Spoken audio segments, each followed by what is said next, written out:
Hello everyone, KFG family at saka lahat ng mga kaibigan natin all over the world. Merry Christmas po sa inyong lahat. Okay, nandito naman po tayo guys sa aking pa-challenge. Dito lang po sa aking YouTube channel, DJMB Vlog Honolulu. Kaya please paki-subscribe naman po and don't forget to click the notification bell para updated po kayo sa aking mga susunod pang mga videos. Ayan, ito na po ang daddy number 2, ang ating KFG creator. Walang iba kundi si Mr. B, Sir Jesse Guinness sa kanyang preparation po, pang-sampo na kanyang preparation sa pagluto. Ang lulutuin daw niya ngayon ay beef imbaliktad po guys, kaya panoorin po natin kung ano yung sekreto niya sa kanyang pagluto ng masarap na imbaliktad guys. Kaya ito na po siya. Hello, good morning guys.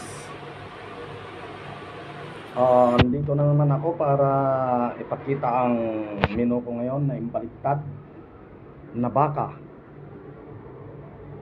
Simple lang ang sangkap na rekado ang mga ito guys.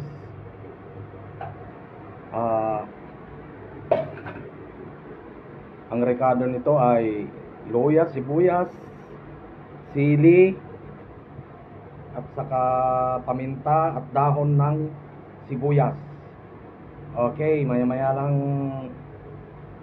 mga guys, ipapakita ko na ang aking kakaibang luto ni Master B, imbaliktad na karne ng baka. Okay guys, ito ang aking karne ng baka. Kailangan manipis lang pagkakagayat, pagkatad. Ayan, may suka, may sibuyas at luya, pinaghalo ko na yan. Dahon ng sibuyas, paminta, betchin, sili. Yan ang mga ingredients, mga rekado.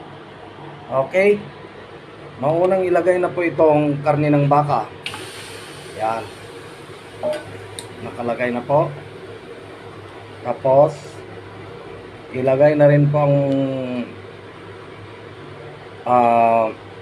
sibuyas at luya na tinadtad. Yan, ilagay na po dyan pag samasamahin na. Pero nakasalang na yung yung kaldero. Walang tubig pa yun ha. Kasalang na yan, pinagsama-sama na dyan. Yan. Tapos ilagay ko na rin itong dahon ng sibuyas, sili. Pagsamasamahin ko na lahat. Yan.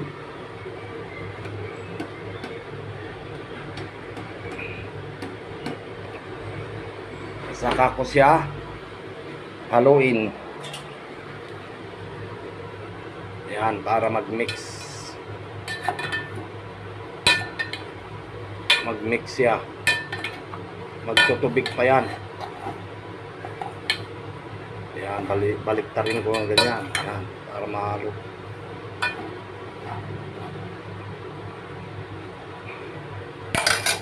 Pagkatapos yan guys, i-ready na ang paminta.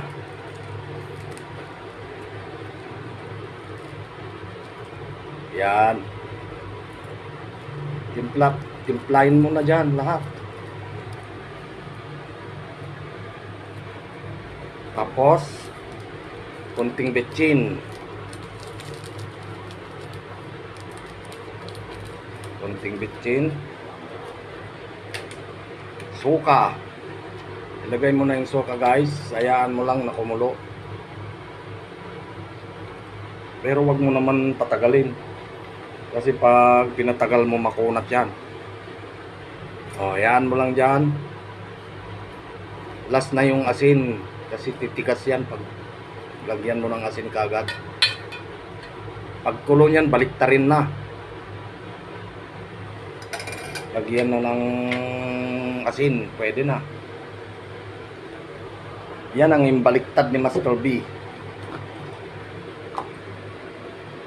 Ayan. Nasunog pa yung kasirola ko. Tagal nakasalang na walang tubig, kaya ganyan na. Lagyan ko ng asin. Maya maya lang yan. Pag kumulo, baliktarin ko na. Okay guys, wait a minute. Ayan na guys, kumulo na ang imbaliktad ni Master B. At baliktarin ko na ngayon. Ayan. Ayan. Binaliktad na ni Master B ang imbaliktad. Pwedeng dagdagan po yan ng abdo, konting abdo para parang papaitan ng lasa. Pero kontrolin mo lang, pangit naman kung masyadong mapait. Ayan. Pwede na yan guys. Ihahin ko na yan. Sabi nga ika ng Ilocano, pag numaramanam tiloto ni Master B, timam mo, tiamyanan, ken apagatan. Thanks for watching guys. God bless.